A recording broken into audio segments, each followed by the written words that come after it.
what's up? It's Caitlin and welcome back to my channel. So today's video is going to be a little bit different. Well, it's going to be a lot of bit different. This is really just going to be a sit down and chat kind of video. Okay, I really need to explain. So basically today is my 6-month anniversary that I have been on YouTube, and in these 6 months I have learned so much. Like it's crazy how much I've learned. And I always sit down and research what kind of videos I want to do, and I make lists, and for some reason this idea kept coming into my head. And then when I found out that today was my 6-month anniversary, I was like, this is a sign I need to go ahead and do it. And what we are going to be doing today is we are just going to be sitting down and talking about how to get started on YouTube. I'm going to try to cover it all. We're going to talk about equipment, video ideas, advertising, social media. I just really wanted to make this video for people out there who are like me, who are full of nothing but hesitation and keep putting it off, and it was like, I think I could start a channel, but no, that's who's going to watch me. You know, all the self-doubters and people like me. You know, I want to talk with you about YouTube and that it is okay for you to do what you want to do. If you want to go to start a channel, honey, go sign up and do it. I'm really nervous to do this video, but I think it's going to be good. I think there's some good information here that y'all can take home and, you know, grow from it. So that's what we're going to be doing today, guys. I really hope you enjoy it. Make sure you like this video and subscribe to my channel. And when you subscribe, hit the post notification bell so you can be notified whenever I upload a brand new video. So without further ado, let's get started. Y'all, can I just show you, I don't know if you can see this, the amount of notes on my phone of what I want to talk about? It's crazy. The lighting is still like really crazy because I still haven't gotten my curtains. Ugh. So the first thing I want to cover when starting your channel is just that. When you are starting your channel, what kind of channel do you want to have? You cannot be starting YouTube because I want to make money, I want to get AdSense, I want to be famous, I want to get free stuff. You need to start a channel genuinely because you want to. So even before I signed up for YouTube, I knew the thing I wanted to do was makeup, which makeup is one of the most overly saturated groups on YouTube, but I loved it and I knew that that was what I wanted to do. But because it was one of the most overly saturated groups on YouTube, I wanted to make it unique. I wanted to make it something that I've never seen before. And personally, on my end, I have never seen a channel dedicated to drugstore and affordable makeup. So that is what I decided to do. That is how I decided to set myself apart from the others. Which I'm not saying that, oh, I'm the only channel on YouTube that does drugstore and affordable. I'm sure there are plenty of channels that do drugstore and affordable. I'm just saying on my end, I have never found one that is dedicated to solely that. So because I had never seen that, I decided to do that in hopes of gaining a wider audience variety. So that is the number one thing you need to do. Before you even sign up for a channel, what kind of channel do you want to have? What interests you? What are you genuinely passionate about? Don't do something just because you think it will attract others. I know that gaming is popular on YouTube, but I'm not going to sign up for a gaming channel because it doesn't interest me. It's not about what I'm about. I have a genuine love and passion for makeup, and I knew that that was what I wanted to do. So after you figure out what kind of channel you want to have, obviously next up comes your channel name. So for me, my channel name is KKMUA, which when I was researching channel names, and yes, I did a lot of research before I started my channel. When I was researching channel names, a lot of people in the beauty community and a lot of people who knew about beauty channels strongly advised against having a channel name with makeup artist or MUA or makeup by insert here. And the reason they advised against it is because, like I said, and you'll hear me say this a lot, I think, is that the beauty community on YouTube is very overly saturated, and you don't want to get lost, you don't want to be forgotten about. There are millions of makeup by, MUA, da-da-da-da-da. But at the same time, you need to stick with who you are. And KK is one of my nicknames that one of my friends call me, so I figured KK MUA. Not only did it rhyme, but it was catchy, it drew attention, and it still stuck to who I was as a person. So you signed up for YouTube, you have your channel ready, you know what you want to do.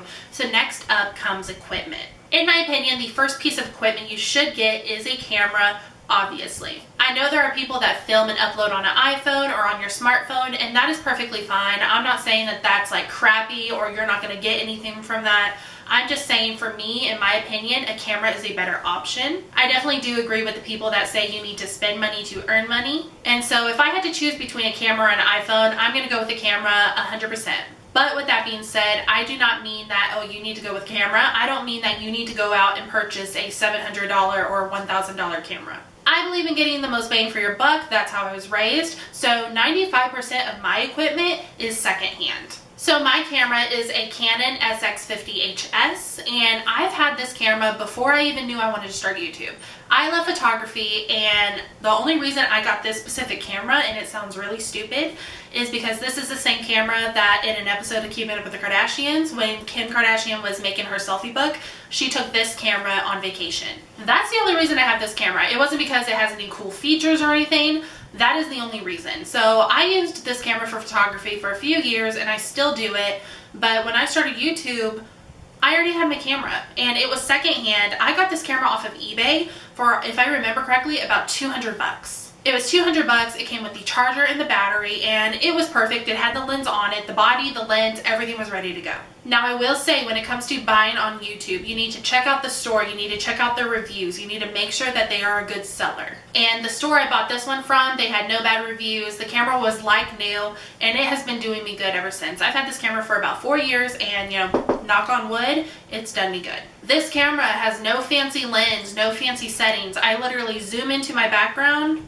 Really, son? I literally center my camera, zoom it in, and press record. The only downfall I would say I have with this camera is if you watch my videos, you will notice the lighting fluctuate a lot depending on what kind of colors I bring on the screen. But that is such a small price to pay until I actually start earning money on YouTube. That is a small price for me to pay to have a perfectly working camera. I'm not going to go out and buy a $1,000 camera just to adjust my lighting. I'm looking for curtains, and that will be my solution. So I'll go ahead and insert a clip right here showing you the equipment around my beauty room. But basically, when it comes to my filming setup, all I have is my tripod, my camera, my ring light, and two, I call them umbrella lights. I don't think that's the correct term for them, but I call them umbrella lights, and I got it all secondhand. Besides my camera being off of eBay, I got all of my lighting and my tripod off of the Facebook Marketplace. So is my setup the best in the world? Is it super advanced? Do I have such high-tech equipment? No, because I don't need it, and this gets the job done for me. So some people might have noticed that I do not have a monitor or a viewfinder in my beauty room. I just feel it's kind of an unnecessary purchase. I don't think it's absolutely necessary to film. The Canon camera I have, the screen flips out, and I use that as my monitor. Whenever you see me kind of looking off to the side, just like right now, that is what I'm looking at.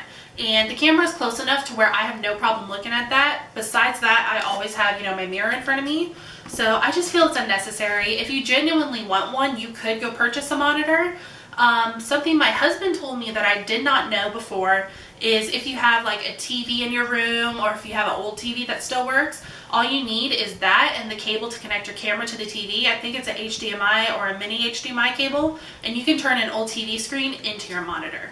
So if you feel like you seriously need one, go ahead and do that. That's a cheaper alternative than going out and buying a monitor, but I just feel it's not necessary. You know, I can see right there, I have my mirror, but if you genuinely want one to see yourself, then go ahead. Okay, I want to jump over to editing real quick. So obviously, if you're shooting videos, you are going to need somewhere to edit them. So for me, my computer is a Mac. I have a MacBook Pro, and I just use iMovie to edit my videos, and that works perfectly for me. I know that there are a ton of different editing applications out there. There are even free ones. Don't do that. You will get viruses. I 100% guarantee that. But iMovie just works good for me. It's very easy to maneuver, and anything that I did not know or wanted to learn about, I was able to just watch a YouTube tutorial. So next up in editing, I want to talk about music. And with that being said, I'm going to say this loud and clear. Only use copyright and royalty-free music. Copyright-free and royalty-free music on your channel. On YouTube, in the creator section, they have free music for you to download and use in your videos. Besides using the music YouTube provides for you, I have found copyright-free albums on iTunes that I've downloaded that I've fallen in love with. If you listen to my videos, there are quite frequently a lot of the same songs. That is all from that certain album. You cannot use any song in the world in your video. You cannot upload a video about your boyfriend dumping you and go get Lizzo's Truth Hurts and put that in your video. Because if you do that, you will get these things that are known as copyright strikes. That is YouTube striking you for using copyright music. And guess what? 3 strikes, you are out. YouTube will delete your channel. So please just stay free and clear of copyright music. There are tons of copyright free music that sounds really good. Just don't risk it for the biscuit. No, don't do it. So let's go ahead and talk about subscribers. So the first thing I would say when gaining subscribers is to just be patient. And it's ironic me saying that because I am one of the most impatient people in the world. And I really mean that. When I had my very first goal of reaching 100 subscribers, every time I got a new one, no lie, I would screenshot it and send it to my mother, my husband, my sister, and be like, I'm so close. Like, I counted that close together, every single new subscriber. And that's just how I am. I am just naturally impatient. And the second I post a new video, I am constantly waiting for that bell to pop up saying I have gotten a new subscriber. But I always tell myself, and I'm telling you now, that just be patient. The subscribers will come. But in my opinion, it is not just about posting your video and hoping they come.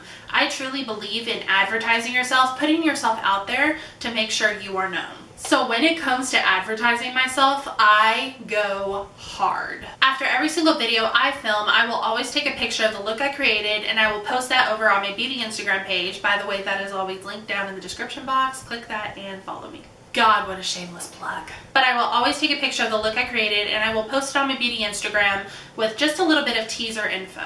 Basically, when it comes to teaser info, I'll write, oh, I had so much fun creating this look. Can't wait for you guys to see it. Video will be up.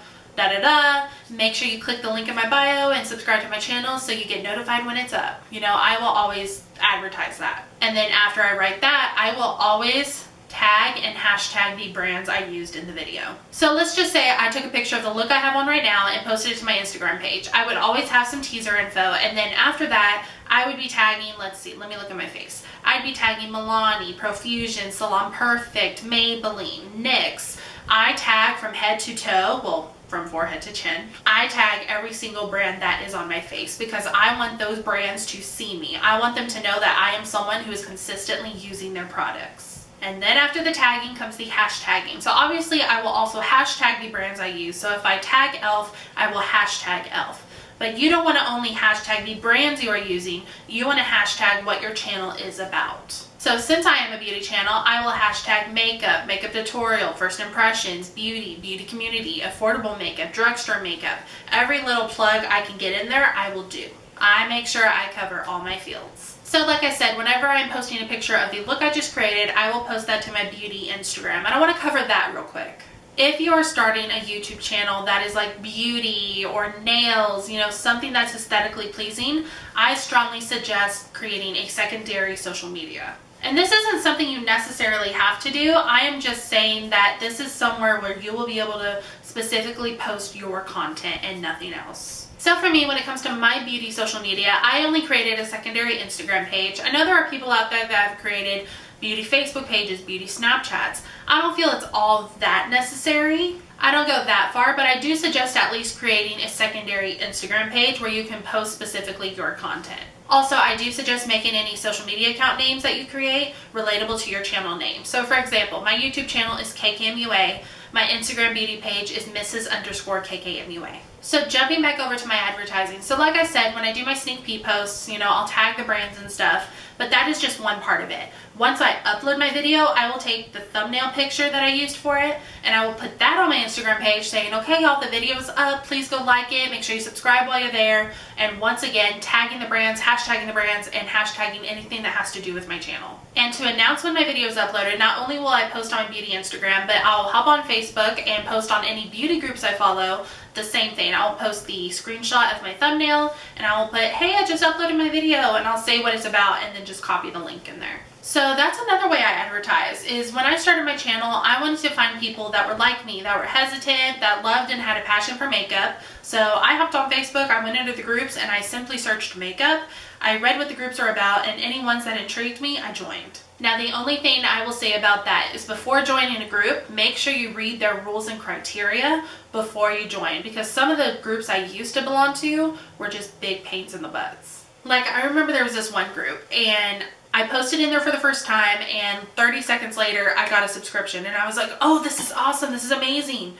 But that person then commented on the picture of my thumbnail and said, I watched 25 seconds in and followed you, and the only way I'll stay followed on you is if you go to my most recent video and watch it 36 seconds in. Like, it was a favor for a favor, a follow for follow, basically. Like, they would give you rules that you had to abide by in order for them to stay followed to you. So my advice to you is don't waste your time in groups like that. Those people are not genuinely interested in your content. They're just wanting another subscriber. You're nothing to them, basically. They're just wanting to push up their subscriber count. All that matters is finding people that are genuinely interested in your content. But the groups I have stayed in on Facebook are amazing. They are really supportive people in there. Whenever I post my thumbnail, I will always post my thumbnail and just put a little info. So let's just say it's my Ipsy thumbnail. And I'll be like, oh, I'm so excited. I just uploaded my September Ipsy box, and I'll post the link. And I just think doing stuff that way, like advertising yourself in groups that are relatable to what you're doing, is a great way to reach an audience. So since we're talking about audience, I do want to mention that I also think being appreciative and humble is a great way to gain and maintain your audience. And what I mean by that is if somebody comments, let's say on my Ipsy video, and says, oh, I love that eye look on you, or oh, I love that blush, that's so pretty.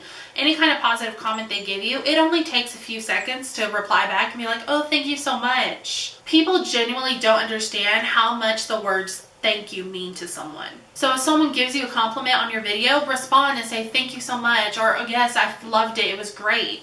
You know, give them some positivity back. If somebody comments and say, hey, new subscriber here, or you're awesome, I just subbed, comment back and say thank you so much for supporting me. Make sure you are being appreciative towards your audience. Make sure that they know you respect and appreciate them being there for you. So moving on, something that relates very much to gaining and maintaining an audience is consistency. You honestly cannot expect to keep subscribers, let alone gain more, if you are not consistently posting on your social media and uploading your videos. Let's get this out of the way right now. YouTube is crowded. There are so many people on YouTube. And because of that, you need to be consistent. Now, I'm not going to sit here and tell you you need to right off the bat be posting 3 to 4 times a week, because let's be honest, that is very unreal, especially for us people that work full time, have kids, have spouses, cook, clean. If you have a life and a job, you are not going to be able to post on here every single day or 4 times a week. But you need to have some sort of routine. So for me, when I got started, I posted once a week. But my problem was, and this was before I was like genuinely putting myself out there, my problem was I wasn't posting on a consistent day during the week. It was, oh, I finished editing my video, let me put it up. Nobody knew. Nobody knew who I was. And if they did know who I was, they didn't know when my new videos would come. They would forget about me. And because I posted so randomly, if you go look at my first videos, which don't because they're horrible, I only have 18 views, 20 views, because I wasn't being consistent. So I recommend having a consecutive day. And if you want to post once a week, then that's fine. But pick your consecutive day and post it on your social media announcing it. After a while, I buckled down and I committed myself to posting twice a week. I chose Tuesdays and Fridays, and then I announced it on my Instagram. I wrote up a thing saying I really want to be more consistent. So with that being said, my new posting days will be Tuesday and Friday. So I will see you on Friday for the new video. And once you commit to a day and announce it, what that does is that gives your audience a day to look forward to. They know you will be posting that day. And once you're consistent with it for a while, they will not forget you. Because when Tuesday comes around, they know KKMUA is coming out with a new video.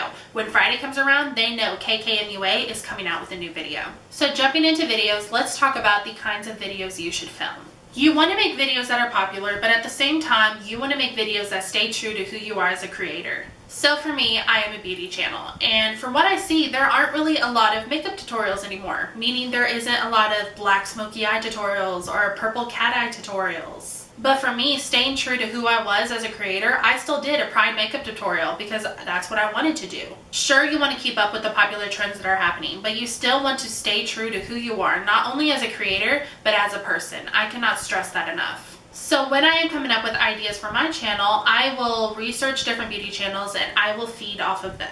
Which, let me get this out of the way right now, everybody in the beauty community feeds off of each other. Just because one person did a skincare routine doesn't mean nobody else in the beauty community is allowed to do one. Just because someone did a what's in my makeup bag video doesn't mean that no one else can touch it. Let me just go ahead and give you an example. So a few years ago, Naked Tutorials did a video called The Power of Makeup, and it went absolutely viral. And when I got badly sunburnt a few months back, I decided to do The Power of Makeup. But I did my own spin on it, calling it The Power of Makeup Sunburn Edition. Let's move on to thumbnails and titles because those are super important. Starting with thumbnails. They are the first thing people see when they come across your video. They have to be attractive, intriguing, and informative all at the same time. So what I do after I finish filming is I will just take a minute and do some different poses, and that is where I get my thumbnails from, because on my iMovie I can save an image and that is what I will use. So for example, if I was done filming right now, I would just take a minute and I would fix my hair. Let's just see. Here, I'll get my thumbnail right now. And all you do is move. Yes, this is what I do. So for me, I use PicMonkey to edit my thumbnails. I believe it is between $10.99 to $12.99 a month. I can't remember the exact price, but that is what I use. It is totally worth it in my opinion. You can just upload your photo. They have a bunch of pre-sized layouts already, including one that is specifically titled YouTube Thumbnail. PicMonkey is so easy to maneuver. This is not sponsored, which it was. PicMonkey, reach out. But seriously, PicMonkey is so easy to maneuver. You really just have to play around with it and see what all you like. But you can add your image, you can add images on top of that, you can add several images, you can add texts. Not only can you do your YouTube thumbnails on there, you can also create your banner on there. And to create my banner, I followed a video by MissTiffanyMa. I'll link that down below. Now I will say, since that video came out, PicMonkey has changed a little bit, but like I said, you really just have to maneuver and play around with it, and trust me, it's a no-brainer. You'll figure it out. So besides your thumbnail, the other thing that people will see when they first come across your video is your title. So your titles have to be just as intriguing as your thumbnail. So let's say I'm doing a first impression on this Profusion palette. I would not call this first impression video. I would call this first impression, new Profusion Sunkissed palette, OMG these glitters. You know, put keywords in there, OMG new Holy Grail palette, or if this didn't work out for me, total fail. You know, you want to be as informative as possible. Put something in that title that makes your video clickable to your viewers. When you are uploading video, never leave your description box empty. That is basically the holy land to your video. Whenever I am watching a video, I always check out the description box. So you want to put all the information down in your description box, but at the same time, you want to keep it organized and not make it overly saturated. So for me, I always have the link to my channel, the link to my social media, my business email, the products I mentioned, and the disclaimer saying that the video is not sponsored. It's never cluttered. I always have the standard information in there, so it's very simple and easy to read. Below the description box, there is another box where you can put your tags. And basically what the tags do is, if somebody was searching for this Profusion Sunkissed palette, let's say that that was in my title, or one of my tags was Profusion or Profusion Sunkissed palette, this would make my video pop up under their search. My tags are always single words or small groups of words that have to do with my video. Jumping back into making sure your channel is organized. So when I upload a video, I make sure I am putting it in its correct playlist. So this isn't something you have to do. You do not have to make a playlist in order to upload a video. You can just genuinely upload videos, but that is leaving your channel very unorganized. So in my case, I have a first impressions playlist, a routines playlist, monthly favorites playlist, Ipsy playlist, and that's just a good way of keeping my channel organized and letting it be easily accessible to my audience. Let's say somebody comes to my channel and they watched my first impressions on this Profusion palette and they're like, oh my god, I love these videos, I wonder what else she's tried. They are able to go to my first impressions playlist and see all my first impressions. Let's say somebody just watched my most recent Ipsy video and they're considering joining Ipsy, but they want to see if it's been consistently good in the past months. They can go to my Ipsy playlist and see all the products I've gotten. Having playlists just makes it much more easier and convenient for your subscribers to find. And that's it, guys. That is me giving you my tips and tricks for starting a YouTube channel. If you noticed, I did not talk about sponsorships or PR lists or taxes or money, because I'm not getting any of that yet. Would I love to be on a PR list? Sure, but it hasn't happened for me yet. Maybe someday it will. But I'm just sharing with you my tips and tricks and what I've learned in these past 6 months. Let me know down below what y'all thought of this video. I kind of enjoyed doing it. I'm really nervous to edit this and see if it makes sense together. If you're watching it now, obviously I have good vibes about it, but I really hope you enjoyed it. I love you so much. Thank you for watching, and hopefully I will see you on the next one. Bye, guys.